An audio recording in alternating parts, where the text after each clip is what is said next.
시청자 여러분 안녕하십니까? 1월 14일 수요일 매일신문 영상뉴스입니다.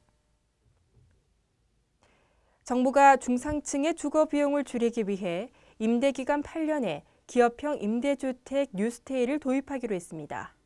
정부가 민간 기업이 임대주택을 지어 한 가구당 8년까지 임대할 수 있도록 하는 기업형 장기 임대 정책을 도입하기로 했습니다. 국토교통부는 올해 주요 업무 보고에서 전세에서 월세로 바뀌는 주택 임대 시장의 변화에 맞춰 주거비 부담이 커지는 중상층을 위해 민간 임대주택의 공급을 확대하는 뉴스테이 정책을 추진하겠다고 밝혔습니다.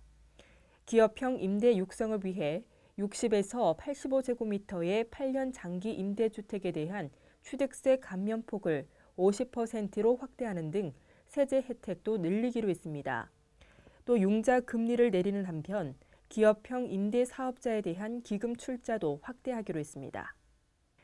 공정위 소속 공무원이 이른바 가배지위를 이용해 금품을 받은 사실이 경찰에 적발됐습니다.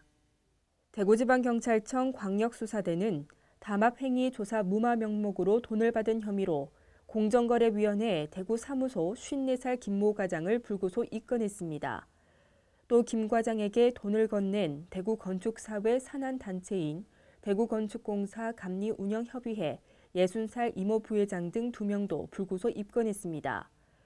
김 과장은 지난 2012년 말부터 이듬해 9월 사이 이 부회장 등으로부터 감리 용역비, 불공정 담합 행위 조사를 무마해달라는 청탁과 함께 3차례에 걸쳐 600만 원을 받은 혐의를 받고 있습니다. 이 부회장 등은 다른 공정위 공무원 3명에게도 돈을 주겠다는 의사를 밝혔지만 실제로 전달되지는 않은 것으로 조사됐습니다. 마크 리퍼트 주한 미국 대사가 어제 한국문화 탐방을 위해 경북 안동을 방문했습니다. 1박 2일 일정으로 안동을 찾은 마크 리퍼트 대사는 13일 안동대학교 박물관과 안동시청, 유네스코 세계유산으로 지정된 하회마을을 차례로 둘러보는 등 한국 문화에 각별한 관심을 보였습니다. 리퍼트 대사는 오늘 병산서원과 봉정사, 한국국학진흥원 등을 둘러보고 특수학교인 영명학교에서는 전통음식 요리 수업에 참가한 뒤 학생들과 축구도 함께할 예정입니다. 지난해 10월 부임할 리퍼트 대사의 지방 방문은 이번이 처음입니다. 65세 이상 노인 10명 중 3명은 생계를 위해 일하고 있는 것으로 조사됐습니다. 노후 준비를 제대로 하지 못한 데다 부모에 대한 부양의식이 약해졌기 때문으로 분석됩니다. 보건사회연구원은 부모에 대한 부양의식이 약해지면서 65세 노인 10명 중 3명 이상이 나이가 들어서도 경제활동을 계속하며 생계를 꾸리고 있다고 밝혔습니다. 실제로 통계청 자료를 보면 노부모를 가족이 책임져야 한다고 응답한 비율은 지난 1998년 90%에서 10년 만에 41%로 떨어지고 2012년에는 33%를 기록했습니다. 반면 가족과 정부, 사회 또는 정부와 사회가 노인 부양을 책임져야 한다고 응답한 비율은 지난 2002년 20%에서 10년 만에 53%로 급증했습니다. 국민의식이 급격히 변하고 있는데 노인 세대의 노후 준비는 제대로 안 되고 있는 것으로 조사됐습니다. 보사연 연구진은 60대의 재무 영역 노후 준비 수준은 100점 만점에 37점에 불과하다고 밝혔습니다.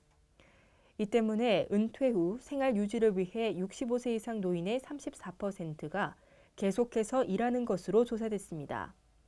전문가들은 안정적인 노후 생활을 할 수 있도록 기초연금 같은 공적 이전 소득을 확대하는 등 강력한 소득 보장 제도를 확충할 필요가 있다고 지적했습니다.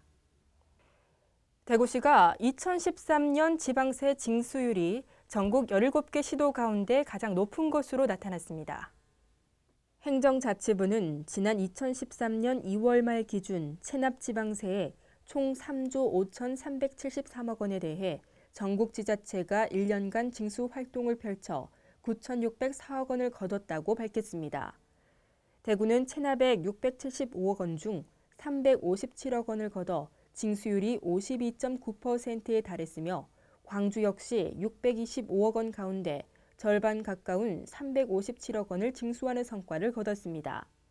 반면 인천시는 체납지방세 징수율이 시도 중 최저인 15.9%에 머물렀습니다. 11개 세목별 체납액은 경기 침체 여파에 가장 민감한 지방소득세가 가장 많았고 자동차세, 취득세 등의 순이었습니다. 오늘도 전국이 비교적 포근하겠습니다. 대구와 경북 낮 기온 9도로 활동하시기 좋겠습니다. 이번 주 목요일까지는 당분간 큰 추위 없겠습니다. 이상으로 매일 신문 뉴스 마치도록 하겠습니다. 시청해주신 여러분 고맙습니다.